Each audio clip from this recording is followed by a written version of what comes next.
প্রদীপ কিন্তু ভালো প্লেয়ার, ভালো খেলা দেখায়। দেখা যাক প্রদীপের পা থেকে গোল আসে কিনা।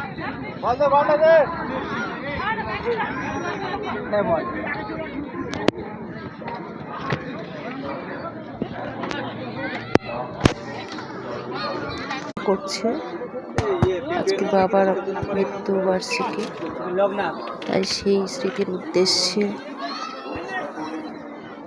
একটা টুর্নামেন্টের ব্যবস্থা করেছে। এখানকার এই স্কুলেরই বাবা প্রধান শিক্ষক ছিলেন। সেই স্কুলের মাঠেই হচ্ছে খেলাটা।